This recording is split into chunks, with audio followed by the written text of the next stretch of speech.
얽히고 설킨 세상 속에서 나를 지켜주는 법. 궁금한 법률 상식을 쉽게 속 시원하게 알려드립니다. 안녕하세요. 법 없이도 잘 살 것 같은 여자 배우 권경아입니다. 아는 것이 힘이다. 아는 법이 힘이다. 안녕하세요. 법이 있어야 잘 사는 여자 임지혜입니다. 그야말로 정말 완연한 봄입니다. 울긋불긋한 꽃길을 이렇게 바라보고 있으면 왠지 그냥 설레설레. 연애 시절 손잡고 데이트했던 그 꽃길도 생각이 나고요. 왠지 남편 얼굴도 한 번 더 이렇게 쳐다보게 됩니다. 어머. 우리 권혜신님은 여전히 아직도 사랑이 넘치시네요. 있는 사랑은 더 넘치게 하고 없는 사랑도 막 생기게 하는 그런 계절이 왔죠. 맞아요. 요즘만 같아도 조금 더 너그러지고 여유로워지고, 매일 요즘만 같았으면 정말 좋을 것 같아요. 그럼 아마 다들 행복해지겠죠? 우리 권혜신님 예쁜 마음처럼 다들 이렇게 사랑이 넘치시면 참 좋을 텐데 사실 우리 주변을 보면은 이렇게 사랑이 넘치시는 분만 계신 게 아니에요. 가장 가까운 부부간의 문제에 있어서도 법적 해결을 필요로 하시는 그런 분들이 정말 많이 있거든요. 정말 속상합니다. 그래서 오늘 주제로 준비해 주신 거죠? 네, 저희 법대로 합시다에서 정말 인기가 많았던 주제인데요. 먼저 첫해 황혼 이혼에서 굉장히 많은 분들이 뜨거운 반응 주셨고요. 또 사회에서도 이제 배우자의 외도 주제로 방송했었는데 이때도 반응이 굉장히 뜨거웠습니다. 아무래도 우리 주변에서 좀 쉽게 찾아볼 수 있는 그런 부부간의 일이어서 그랬던 것 같은데요. 그래서 오늘은 그 두 편을 모아 엑기스만 추려서 이혼의 모든 것에 대해 한번 알아보려고 합니다. 네, 오늘도 함께 해주실 한 분, 반가운 변호사님 나오셨습니다. 이윤환 변호사님 나오셨습니다. 안녕하세요. 네, 안녕하세요. 의뢰인의 든든한 조력자 이윤환 변호사입니다. 다시 만나뵙게 되어서 반갑습니다.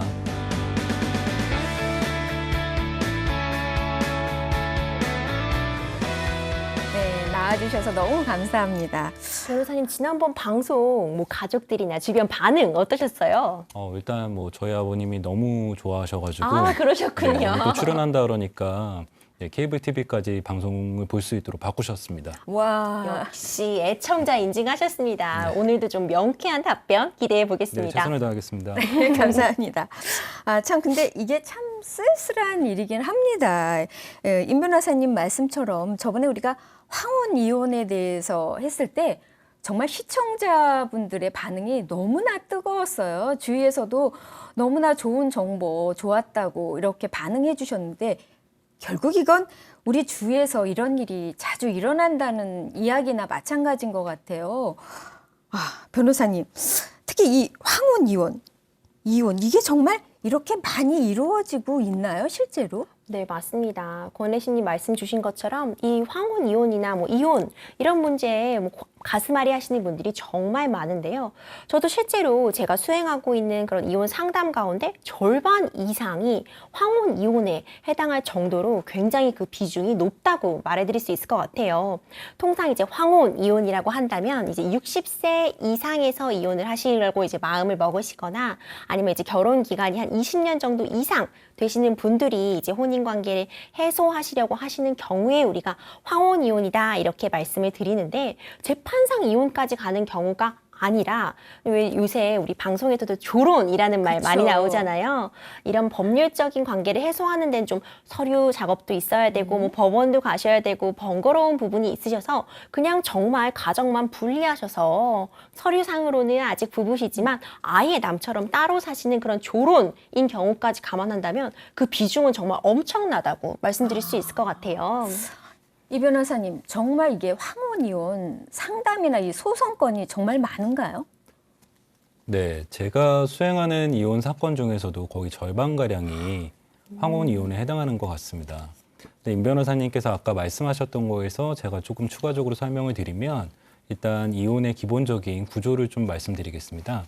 보통 이혼 소송은 통상적으로 이혼 청구, 재산 분할 청구, 위자료 청구, 그리고 친권자 및 양육권자 지정 청구로 이루어져 있습니다. 좀 비교를 해서 말씀드리기 위해서 말씀을 조금 설명을 드리면 젊은 부부들의 소송 같은 경우에는 통상적으로 자녀들이 미성년자이니까 친권자 및 양육권자 지정 청구가 중요한 부분이고 부부 일방에게 귀책 사유가 명백하게 인정되는 경우가 많습니다. 그런데 황혼 이혼 같은 경우에는 자녀들이 모두 성인이니까 친권자 및 양육권자 지정 청구를 할 필요가 없고 그리고 부부 일방의 귀책 사유가 인정되기보다는 혼인 생활 내내 계속된 그런 갈등, 애정 상실이 그 원인인 경우가 대부분입니다. 그리고 또 재산 분할에 있어서도 대부분 그 부모님 세대 분들이 재산이 많지 않다고 하셔도 부동산이 한두 개 정도 다 보유하고 계신데요. 최근에 뭐 부동산 가격이 많이 인상되다 보니까 재산 분할 액수가 수십억 원에 해당하는 경우도 흔한 것이 특징입니다. 우리가 그 평생 살아온 사람하고 황혼 이혼을 하면 결국 이거 돈 때문에 우리가 재판을 하게 되잖아요. 오랜 시간 이게 같이 살았는데 정말 너무 허무한 것 같습니다. 저희한테도 너무 사연이 많이 들어왔는데 제가 한번 소개해 드리겠습니다. 저는 70대 초반 남성입니다. 자식들도 다 이미 시집장가를 보냈고 손주들 재롱을 보며 살 나이에 갑자기 아내가 이혼을 요구하고 있습니다. 일방적으로 이혼을 요구하며 이미 집에서도 나가버린 상태입니다. 도대체 왜 그러냐고 물으니 평생 저의 가부장적인 태도에 상처를 받았다고 합니다. 이제 자식들도 다 컸고 자기도 늙었으니 자기 맘대로 해보고 싶은 건 다 해보고 살겠다며 자유롭고 싶다고 하는데 아니 20대, 30대 젊은이도 아니고 70이 다 된 할머니가 도대체 왜 이러는지 모르겠습니다. 아내가 홀 시어머니도 30년 넘게 모셨고 아이들 키우며 고생한 건 알겠는데 저도 밤낮 안 가리고 열심히 일을 해서 돈도 벌어서 생활비 대고 시골의 땅과 경기도에 아파트 하나, 서울에도 작은 주택 하나를 마련했습니다. 솔직히 이 재산은 다 제가 혼자 일해서 번 거 아닙니까?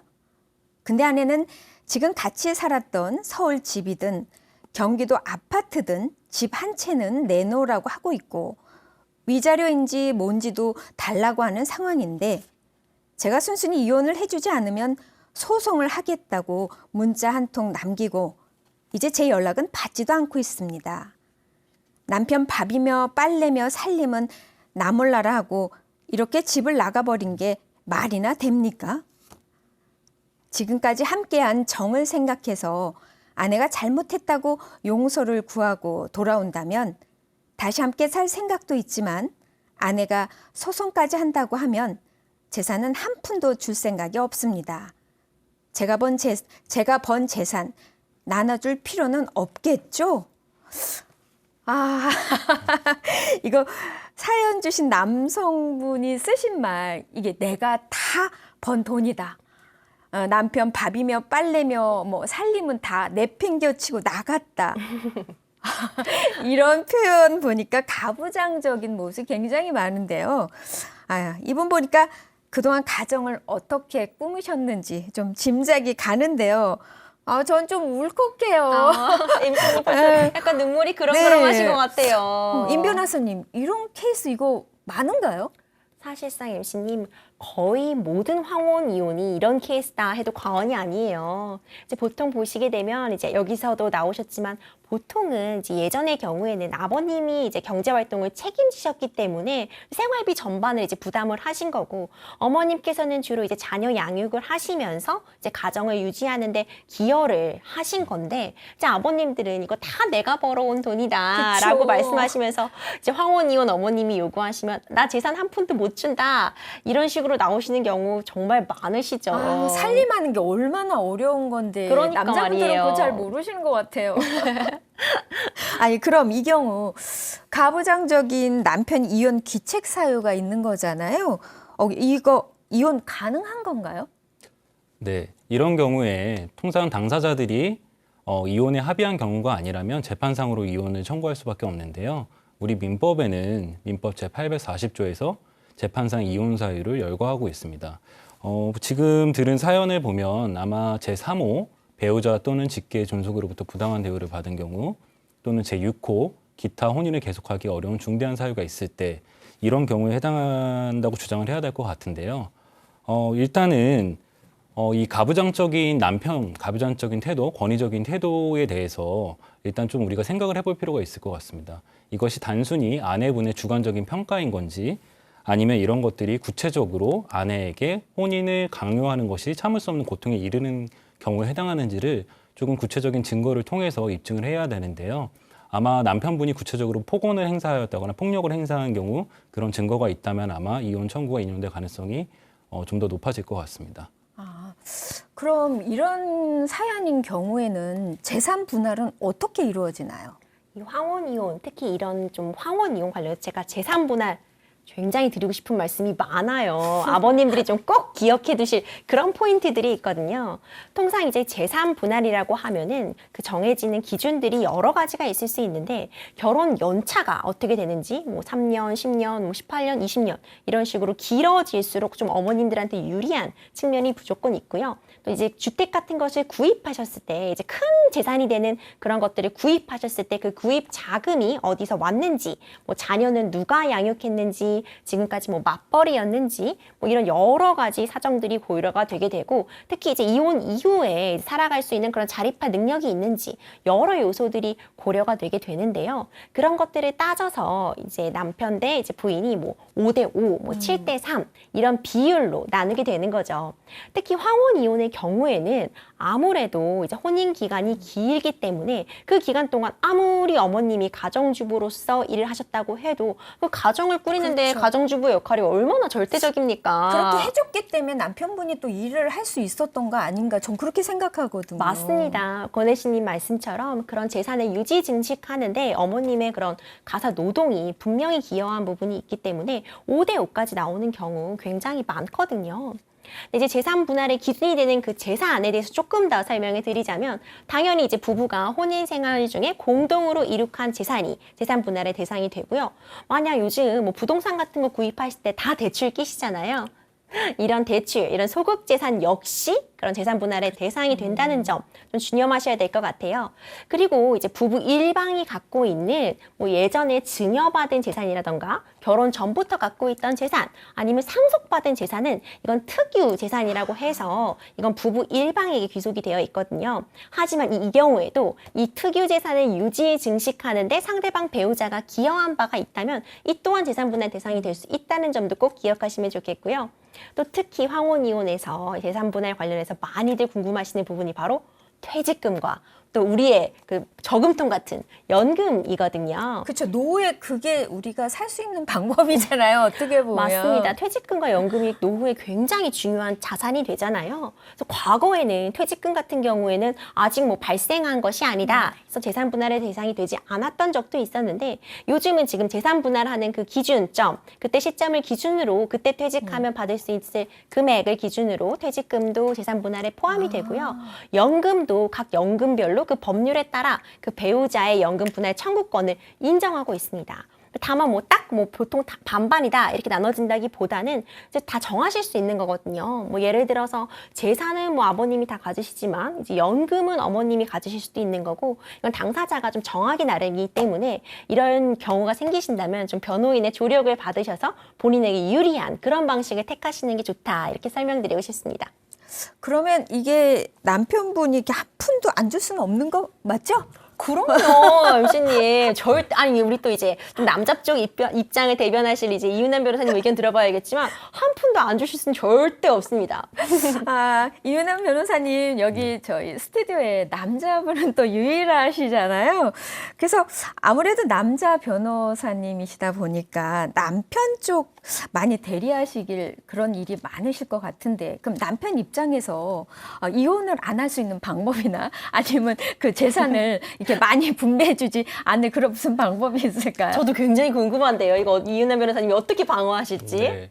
일단 이혼 청구가 기각되면 한 푼도 안 주셔도 됩니다. 아. 네, 사실상 그러한 이유 때문에 이혼에 반대하시는 분들도 많이 계시고요.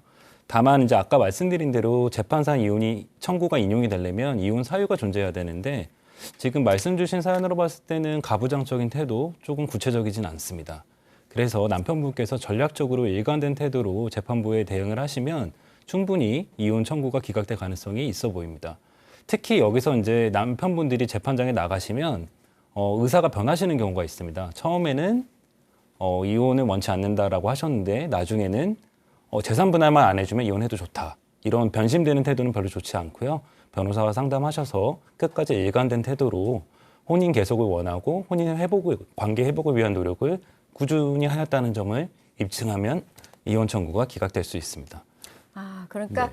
그 현장에 대해서 마음이 바뀌면 안 되고 정말 철저하게 준비하고 내가 뭘 요구해야겠다 이런 의지를 완전히 준비해가지고 가야 변수가 생기지 않겠네요. 네. 자, 이야기 잘 들었고요. 이제 다음 사연 하나 또 소개해드리겠습니다. 평생 남편의 바람기 때문에 고생하고 있는 50대 후반 여자입니다. 처음 사업을 시작할 때 형편이 여의치 않아 친정의 도움을 조금 받았었는데 그 후 남편 사업이 잘 되면서 매출도 수십억에 이를 만큼 사실 돈을 잘 벌었어요. 남편 덕에 아이들이랑 호의호식하며 편하게 산 건 맞습니다. 하지만 마음이 편해야 사는 게 사는 거죠. 남편은 툭 하면 집에 안 들어오고 술을 마시고 여자들 전화하며 문자하며 제 속을 많이 썩혔습니다.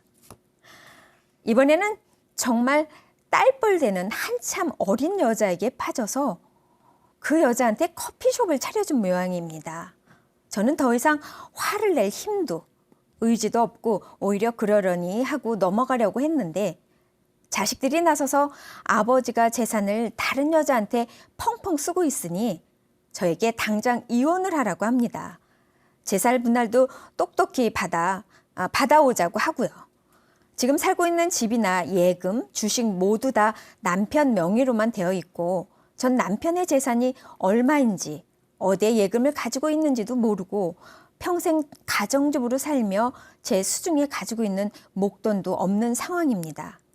왜 이렇게 살았는지 저 자신이 한심하게 느껴지지만 이혼 소송에서 정정당당하게 제 몫을 찾아오고 싶습니다.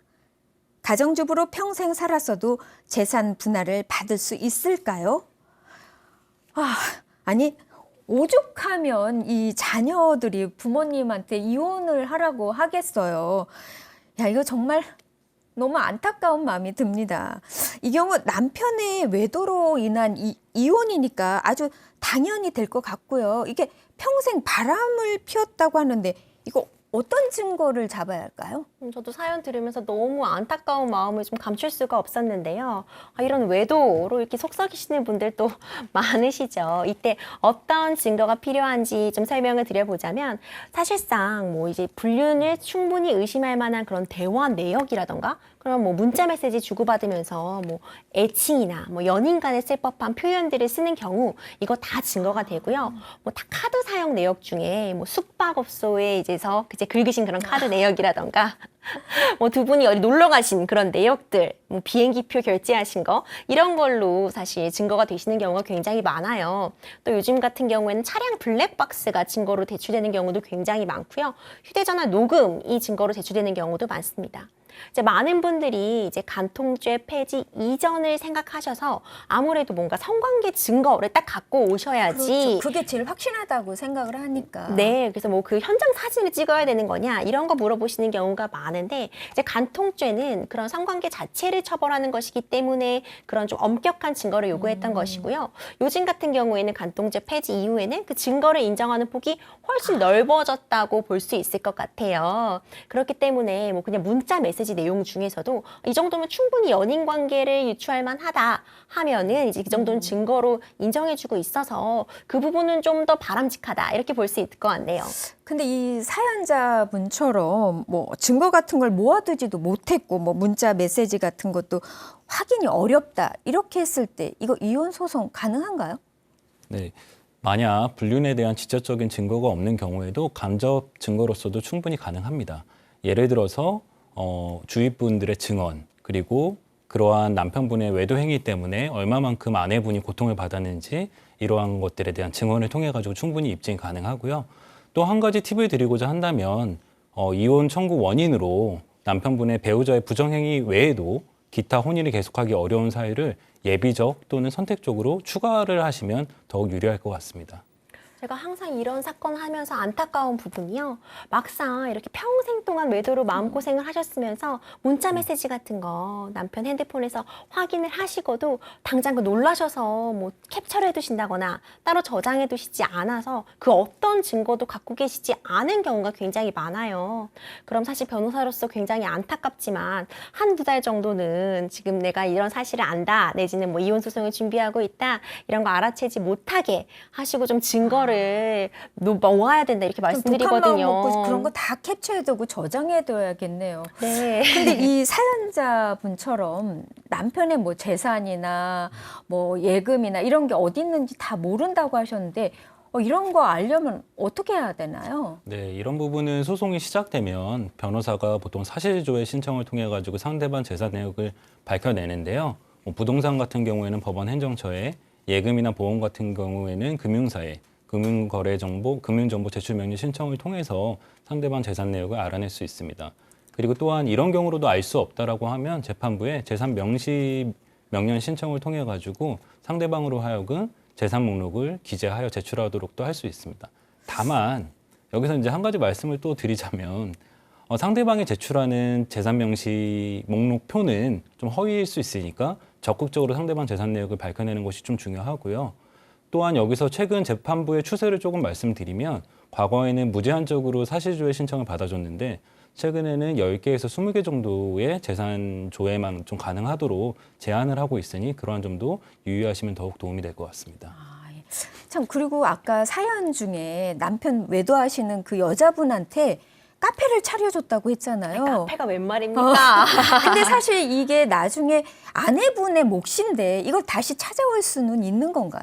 네, 방금 이윤아 변호사님이 설명해 주신 것처럼 우리가 이혼 소송을 하게 되면 상대방 배우자의 재산 목록을 다 조회해 볼 수 있어요. 예금 같은 거 조회가 가능하기 때문에 예금 같은 거 조회해 봤을 때 내가 알지 못하게 큰 돈이 빠져나갔다거나 아니면 부동산 같은 게 내가 모르는 사이에 처분이 되었다 하면은 이 부분을 이제 특정을 해서 이제 배우자에게 이 부분 어디다 썼는지 이 돈이 어디 갔는지 소명하라 이렇게 하실 수가 있고요. 만약 소명을 하지 못하게 되면 그 부분이 이제 재산 분할의 대상으로 들어올 수도 있습니다. 또 이렇게 뭐 들어오지까지 않는다고 해도 아무래도 이제 재산 분할을 함에 있어서 기여도에 참작이 되기 때문에 이런 재산 명시 다 하셔가지고 딱 집어낼 수 있게 좀 많이 자료를 모아두시는 게 좋을 것 같아요. 아까 임 변호사님이 그냥 정말 그 강력하게 말씀하셨잖아요. 이 가정주부들이 열심히 일한 그 대가를 있기 때문에 이 재산 분할할 때 그 부분 꼭 찾아올 수 있는 거죠? 그럼요. 제가 아까도 강조해서 말씀드렸다시피요. 우리가 아무리 어머님이 가정주부로만 일을 하셨다고 하더라도 이 가정주부라는 일이 굉장히 노동력이 많이 투입되는 일이잖아요. 아이를 키우는 일도 그렇고 가사 일을 그렇고 이게 굉장히 그 가사의 그 전반적인 부분에 기여를 하는 게 크기 때문에 아무리 어머님이 별도로 경제활동을 하지 않으셨다고 하더라도 재산 분할에 있어서 어머님의 공이 반드시 돌아가게 돼 있고요. 특히 이번 사연 같은 경우에는 초반에 그 재산을 형성하시는 데 있어서 처가 쪽의 재산, 그러니까 이제 어머님의 이제 가족들의 재산이 좀 투입됐던 것으로 보여서 통상적인 경우보다도 더 많이 재산 분할이 인정될 가능성이 있을 것 같아요. 다만 이 경우에 그 초반에 투입된 재산, 그 처가의 재산이 투입된 부분에 대해서는 좀 증명을 할 수 있는 방법을 좀 생각해 보셔야 할 것 같습니다. 네, 정말 항상 제가 느끼는 거지만 이 증거를 꼭 알아야 된다는 거 이게 굉장히 중요한 것 같습니다. 또 이번에 아내 의부증 때문에 고민이신 남성분의 사연이 하나 들어와 있습니다. 소개해드리겠습니다. 아내가 의부증이 있는 것 같습니다. 평생 말도 안 되는 트집을 잡으며 여자가 있는 것 같다고 저를 추궁했습니다. 친구들과 술자리에도 갑자기 찾아온 적이 수십 번이고 심지어 예전에는 중요한 업무차 미팅에도 갑자기 들이닥쳐 저를 확인하고 돌아가 직장에서도 큰 망신을 당한 일도 있습니다. 핸드폰도 보여주고 메일도 보여주고 어르고 달래보기도 해봤지만 아무런 근거 없는 아내의 의부증은 정말 어찌할지를 못하겠습니다. 저희 큰아이는 이미 대학을 다니고 있고 다 자랐지만 늦둥이를 봐서 둘째가 이제 초등학생입니다. 아직 아이가 어려 가정을 유지하려고 했지만 더 이상 저도 견디기가 힘듭니다. 아내가 순순히 이혼해 줄 것 같지 않지만 이혼 소송 가능할까요? 무엇보다도 아직 어린 둘째 아이를 제가 키우고 싶은데 친권, 양육권을 아빠인 제가 가져오는 것이 가능할까요? 이 의부증, 의처증, 이거 도대체 왜 생기는 걸까요? 이게 너무 사랑한다. 이것만으로 우리가 얘기하기엔 상대방이 너무 힘들잖아요. 근데 이런 이유로 이혼 소송하는 경우가 많이 있나요? 네, 그렇죠. 정말 안타까운 상황인데요. 뭐 의부증 내지는 의처증 때문에 사실 이게 좀 안타까운 부분은 이 이후에 폭력으로 이어지는 경우도 굉장히 많거든요. 보통 이제 가정 폭력의 사유로서 뭐 저 부인이 뭐 바람이 났다, 뭐 남편이 바람이 난 것 같다 이런 단순 추측에서 시작해서 폭력을 휘두르시는 경우가 굉장히 많아요. 그렇기 때문에 뭐 가정 폭력 사건에서도 그렇고 이혼 사건에서도 그렇고 의처증, 의부증이 이유가 되는 경우는 상당합니다. 그럼 이 사연자분처럼 이 사연은 그 이혼 사유가 되는 건가요?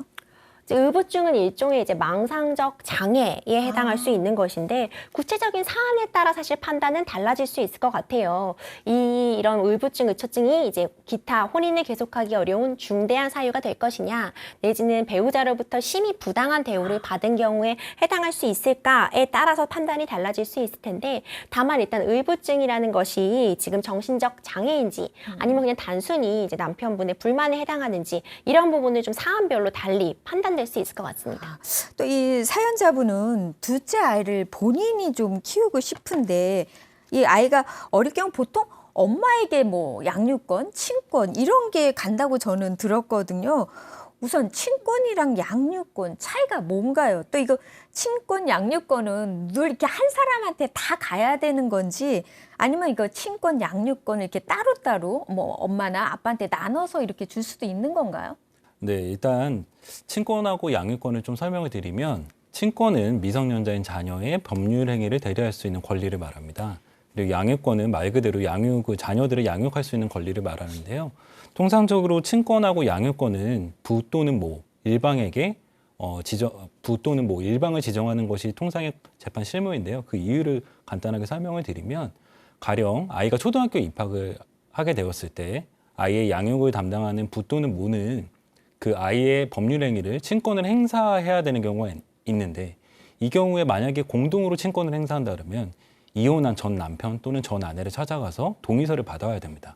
이런 불편함이 있기 때문에 통상 실무는 부 또는 모 일방에게 친권까지 같이 부여를 하지만 그러나 모든 재판이 그런 건 아니고요. 꼭 원할 때는 친권은 부모가 공동으로 행사하고 양육자는 부 또는 모 일방이 담당하는 것도 충분히 가능은 합니다. 그 이 사연자분처럼 그 이 둘째 아이에 대해서 친권이나 양육권을 이렇게 확보할 수 있을까요?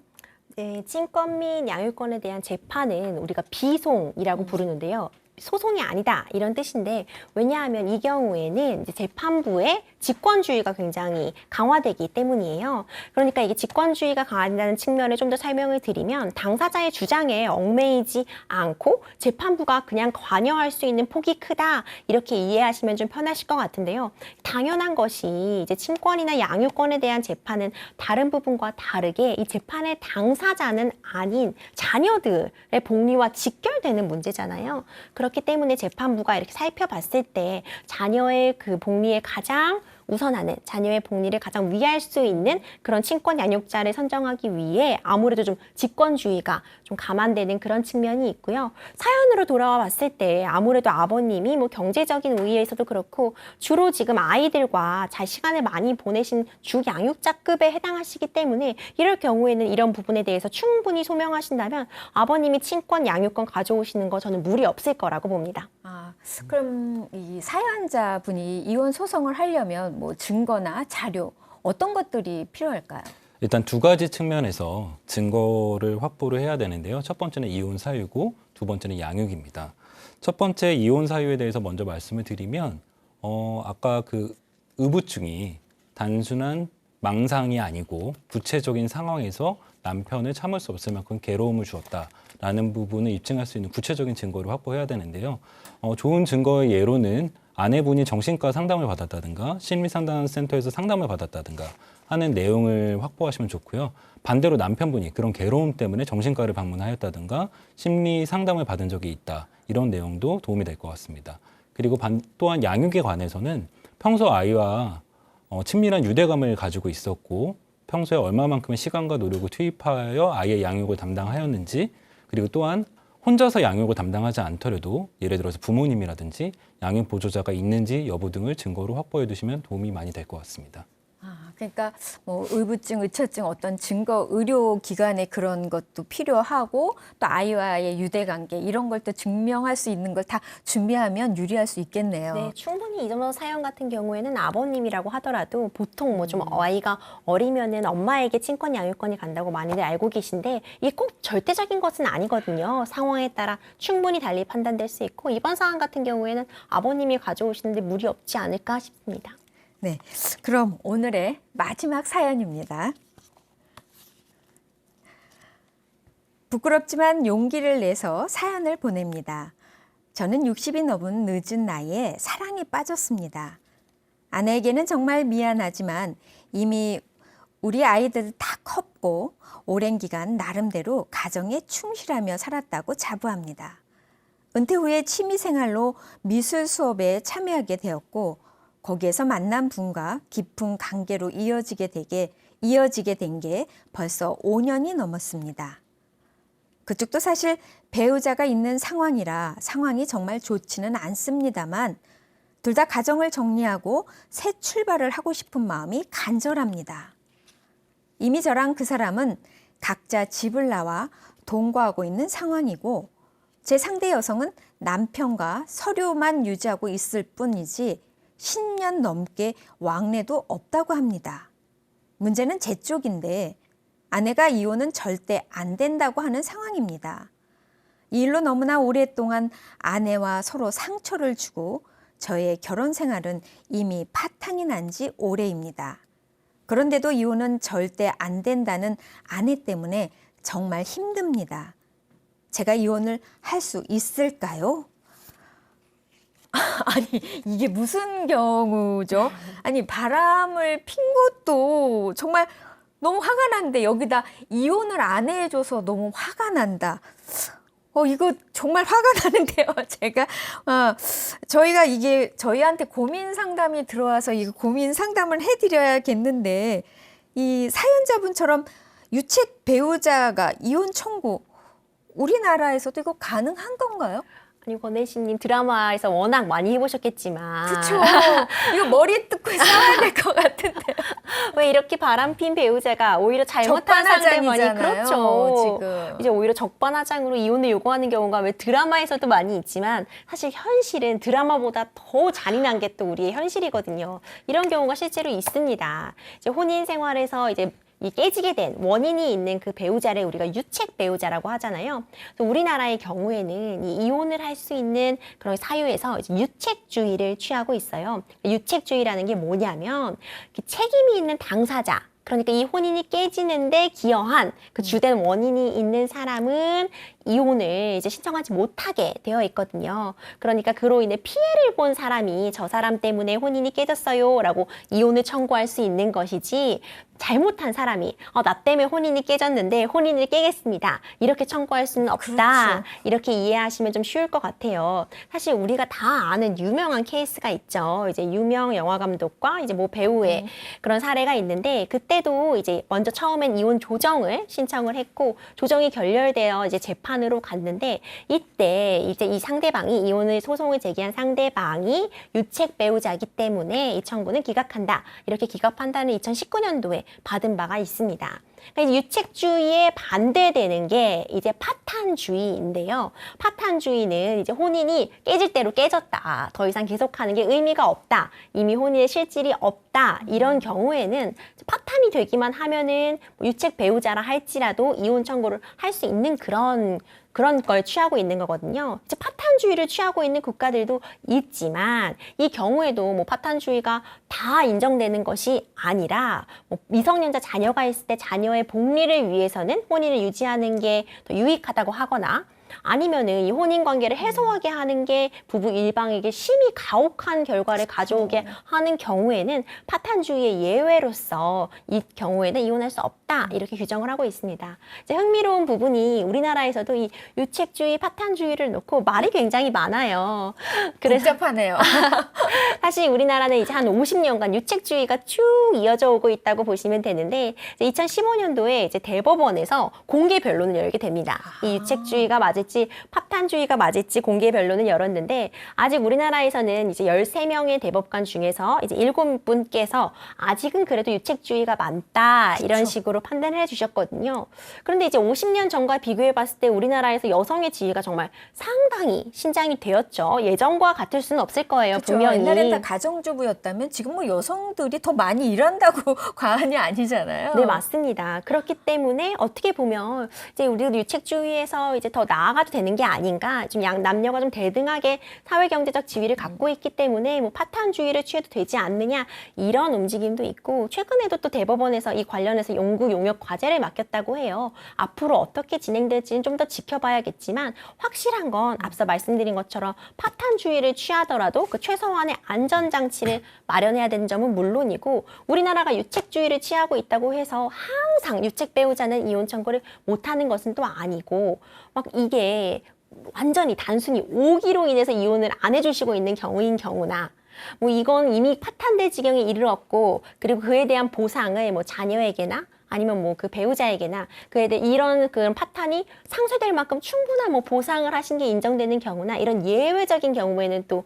이혼을 할 수 있는 가능성이 열어두고 있거든요. 어떤 주의를 취하든 이런 예외를 좀 정확히 규정해 놓는 게 좀 중요할 것 같습니다. 아, 정말 너무 복잡해서 이런 일은 있으면 안 될 것 같습니다.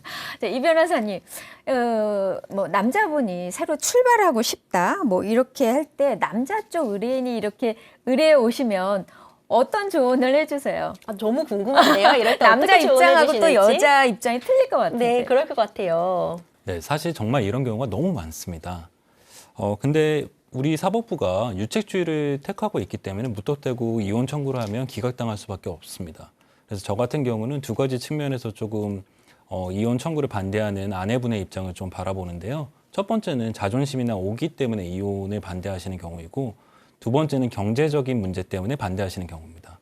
근데 우리가 두 번째 같은 경우에는 사실상 경제적인 문제를 해결해주면 이혼 청구에 동의해 줄 수도 있기 때문에 굳이 재판부의 판단을 기다리기보다는 조정이나 소송 외적으로 적극적인 어떤 합의를 찾기 위해서 노력을 하는데요. 재판에서 통상적으로 아내분이 받을 수 있는 재산 분할이나 위자료보다도 조금 더 좋은 조건을 제시한다면은 또 의외로 또 이혼에 동의해 주시는 경우도 많이 발생을 하기 때문에 그런 경우에는 아내분이 무엇을 원하는지를 조금 적극적으로 먼저 생각해 보실 것을 추천드립니다. 변호사님, 그러면 어쨌든 배우자에 대한 뭐 진실한 사과와 더불어서 충분한 경제적인 보상 내지는 좀 더 원래 받을 수 있는 금액보다 높은 수준의 재산 분할을 제시하는 게 해법이다 이렇게 생각할 수 있겠네요. 네, 무조건 그런 거는 아니지만 네, 어떤 경우에는 경제적인 능력을 사실은 걱정을 하지만 겉으로는 또 표현은 나는 아직도 내 남편을 사랑한다라고 표현을 하실 수 있기 때문에 정말 내심의 의사를 정말 파악하는 것이 또 변호사의 또 스킬인 것 같습니다. 돈도 중요하지만 어떤 배신감 이런 것들을 알아주지 않으면 이게 이혼이 쉽지 않을 것 같습니다. 일단 돈도 돈이지만 진심 어린 사과와 반성이 좀 우선돼야 될 것 같아요. 그게 중요할 것 같아요. 또 지금 이 양쪽 배우자가 다 상대방이 있는 거잖아요. 양쪽. 그렇죠. 근데 이렇게 관계를 계속 이어오다 보면 사실 이 내연녀 남편이 사연자분을 오히려 상간남 소송이나 이게 또 뭐 다른 소송으로 이렇게 걸 수 있지 않을까요? 맞습니다. 권혜신이 이제 정말 법대로 합시다 안방마님 나오신데요. 그런가요? 네, 맞습니다. 정확하게 지적해 주셨어요. 사실상 이제 간통죄는 폐지가 되었기 때문에 형사 고소는 이제 걱정을 하지 않으셔도 됩니다. 예전 같은 경우라면은 뭐 형사 고소를 당하실 수 있는 사안이었는데 이제 간통죄가 폐지되었죠. 하지만 간통죄는 폐지되어 있지만 우리는 손해배상 청구권이 남아 있습니다.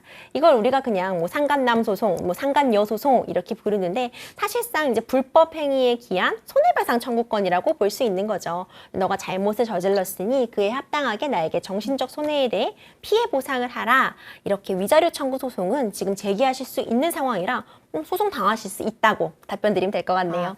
네, 그러면 이 상간남 소송을 당했으면 그러니까 위자료는 어느 정도를 물어줘야 되는 건가요? 이것도 굉장히 궁금해하세요. 이 상간녀 소송, 상간남 소송 이게 굉장히 말을 많이 들어보셨을 그렇죠. 거예요. 실제로 간통죄가 펼치되고 나서는 이 소송을 제기하시는 경우가 굉장히 많거든요. 그런데 이 문제는 이 위자료의 액수가 이렇게 이런 피해를 전보할 만큼 충분한 액수가 나오냐 이 부분은 좀 별개의 문제인 것 같아요. 그럼 너무 속상할 것 같아요. 네, 계속 좀 위자료를 올려야 된다 이런 얘기는 좀 꾸준히 나오고 있기는 한데 대략적으로 이제 말씀을 드려보자면 상간녀 상간남 소송은 크게 두 가지로 나눠볼 수 있는데요.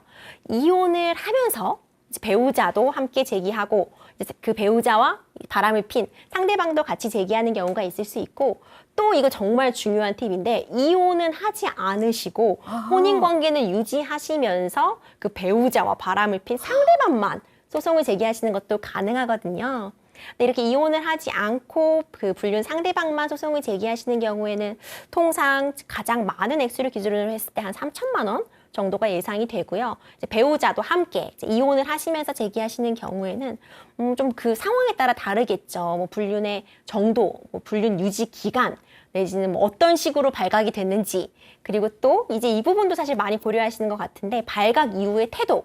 이런 것 때문에 사실 상대방 배우자에게 정말 다시는 씻을 수 없는 상처를 주는 경우들이 있잖아요. 그렇죠. 왜냐하면 한평생을 같이 살았는데 그게 다 없어지고 가정이 파괴되니까 그건 막말로 돈으로 환산할 수 없는 금액인데. 맞습니다. 그런 걸 감안했을 때 이제 배우자도 함께 소송을 하시는 경우에는 한 5천만 원 정도까지 나오고는 있어요. 그런데 사실 이렇게까지 액수가 안 나오는 경우도 있거든요. 뭐 1,000만 원, 2천만 원만 나오시는 경우도 있어서 사실상 이런 소송을 제기하시는 분이 금전적인 피해 보상도 보상이지만 아무래도 이제 이렇게 판결문에 딱 누구와 부정한 관계로 나에게 이런 피해를 줬다라는 걸 딱 판결문으로 받으시면 좀 그래도 마음의 위안이 되시는 경우도 있고 이제 내가 이렇게 고통받았다는 거를 재판에서 확인받았다 이런 용도로 쓰시는 경우도 있고요. 아무래도 이런 판결 제기하게 되면은 경우에 따라서 압류 같은 거 하실 수 있거든요. 이제 상대방 이제 회사에다가 이런 거 재산도 보내고. 재산이지만 그 회사에서 난리가 날 것 같은데요. 그런 명예도. 용도로 쓰시는 경우도 있습니다.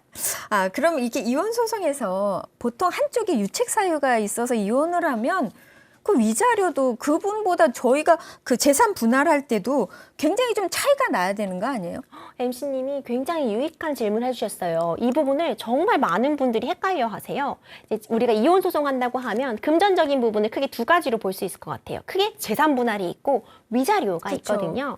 재산 분할은 말 그대로 내가 잘못한 당사자라고 해도 받아올 수 있는 거거든요. 혼인 기간 중에 공동으로 형성한 재산을 각자의 기여도에 따라 나누는 게 재산 분할이기 때문에 내가 잘못했어도 재산 분할은 당연히 받을 수 있는 거예요. 그러니까 그건 재산 분할이고 위자료는 말씀드린 것처럼 잘못한 사람이 상대방에게 준 정신적 피해에 대해 보상하는 거기 때문에 전혀 다른 개념이고요. 그렇기 때문에 위자료는 유책 배우자가 지급을 하게 되는 거죠. 하지만 다만 이제 아무래도 재산 분할을 함에 있어서도 어느 정도 한쪽이 좀 유책이 과하게 있거나 뭐 나중에 유책 배우자가 아닌 상대방이 뭐 자녀를 양육하거나 할 때 아무래도 좀 더 그 부분을 그렇죠. 감안해주는 부분은 그건 너무나 당연한 것 같아요. 조금 있지 않나 이런 생각이 드네요.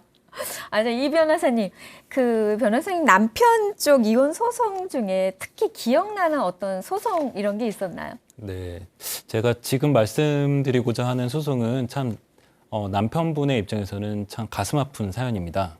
아내가 외도를 하여가지고 이혼 청구를 하게 되었고요. 이혼이 결국에는 인용이 되었습니다. 이혼 청구가 인용이 되었는데 가정에 대해서 간략하게 말씀을 드리면 자녀가 둘이 있었고 부부 사이에서는 뭐 아파트가 한 채 있긴 했는데 대출금 채무를 제외하면 뭐 별다른 재산은 없는 상태였습니다. 근데 문제는 아내가 바람을 펴서 남편이 이혼 청구를 했는데 아이는 엄마가 또 양육을 하다 보니까 해당 재판부에서는 고민을 하게 된 겁니다.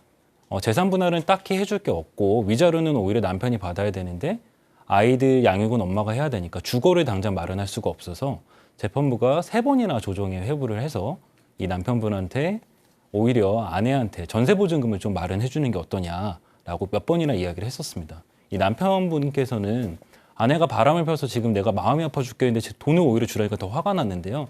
여기서 무엇보다도 가슴 아팠던 거는 이 딸이 당시 중학교 1학년이었는데 사춘기에 접어드는 그런 때였습니다. 근데 이 딸은 엄마하고만 이야기를 나누다 보니까 아빠가 엄마를 싫어해서 이혼 청구를 했다고 생각을 하다 보니까 아빠를 미워하기 시작한 겁니다. 근데 그렇게 예민한 딸하고 대화를 나눌 수가 없다 보니까 저는 또 이제 의뢰인을 대리해서 재판부한테 조심스럽게 말을 하기를 지금 이 남편이 원하는 것은 아내의 부정행위 때문에 이혼을 하는 것이니 아이가 성년이 되면 반드시 이 판결문을 가지고 아이하고 한번 이야기를 나눠보고 싶다라는 그런 의견을 피력했었습니다. 그래서 결국에는 그 부정행위로 인해서 이혼한다는 판결문을 받긴 받았는데요. 좀 마음이 씁쓸했던 그런 사건이었습니다. 저도 이야기를 들으니까 왠지 마음이 좀 그러네요. 정말 이런 일이 안 일어났으면 좋겠어요. 이혼은 본인들 일이지만 제일 상처를 받는 건 자녀들이 아닌가 그런 생각이 듭니다. 또 마지막으로 이혼을 고려하는 분들 중에서 특히 재산 분할 시 자기 본인 명의로 되어 있는 재산을 이렇게 분배해야 됐을 때 재산 관리 관련해서 준비해야 좋을 만한 뭐 그런 정보가 뭐 있을까요? 근데 재산 분할을 하시게 되면은 이제 기본적으로 부피가 큰 걸 생각해 보면 먼저 부동산이 있으실 것 같은데 부동산이 뭐 일방의 명의로 되어 있다고 하면은 뭐 상대방에게 명의를 이전해 주는 경우도 있고요. 아니면 뭐 부동산을 가액별로 해가지고 기여도에 따라 현금을 일정 부분 지불하게 되시는 경우도 있는데 요즘 워낙 부동산 가격이 폭등하기도 했고 뭐 대출 같은 게 전혀 나오고 있지 않은 상황이라 상대방에게 일정 부분 현금을 지급해야 되는데 그 액수를 마련하지 못하시고 그래서 상대방은 부동산에다가 이제 압류 걸어서 경매 붙이시는 경우도 있거든요. 이러면 이제 굉장히 머리 아파지는 그런 상황이 오시게 되는 거죠. 그렇기 때문에 안 그러시면 좋겠지만 이혼 소송을 준비하시는 상황이라면 현금 보유 비율을 조금 높여두시는 것도 좀 좋을 것 같고요. 그리고 아무래도 이제 현금으로 좀 미리 좀 빼돌리실 수도 있을 것 같고 좀 나눠보실 수도 있을 것 같고 여러모로 이제 딱딱 명의가 정해져 있는 재산은 다 재산 분할의 대상으로 들어오기 때문에 이런 부분 현금으로 좀 비율을 높이는 것도 좀 유리하게 끌고 가실 수 있는 팁이 될 수 있겠다 이런 생각은 드네요. 네. 오늘 두 분 너무 많은 정보 알려주셔서 너무 감사합니다. 법대로 합시다. 오늘은 이혼의 모든 것을 알아봤습니다. 저 이런 노래 가사가 떠오르네요. 님이라는 글자에 점 하나만 찍으면 남이 된다. 이게 바로 부부가 아닌가 싶습니다. 님일 때 정말 마음 쓰고 보살펴주고 아껴줘서 이렇게 점 하나 찍는 일은 안 생겼으면 좋겠습니다. 그게 베스트죠. 하지만 혹시라도 혼자 해결하기 어려운 일이 생기신다면 주저하지 마시고 전문가와 함께 상담을 진행해 보시는 것도 큰 도움이 된다는 점 잊지 말아주세요. 네, 오늘 함께 해주신 이 변호사님 어떻게 다시 한 소감 어떠세요? 네, 오늘 뭐 두 분 MC 덕분에 너무 편안하게 이렇게 진행을 할 수가 있었는데요. 오늘 방송 보시는 시청자분들께서 이 방송 보시고 이혼을 결심하시기보다는 오히려 반대로 이혼을 이제 관계 회복을 위해서 더욱 노력하시는 계기가 되었으면 더욱 좋겠습니다. 네, 정말 너무 좋은 말씀 해주셨어요. 님이 아닌 남이 안 되게 우리 님으로 열심히 살았으면 좋겠습니다. 저희는 여기서 인사드리고 다음 주에 더 좋은 법률로 찾아뵙겠습니다. 감사합니다.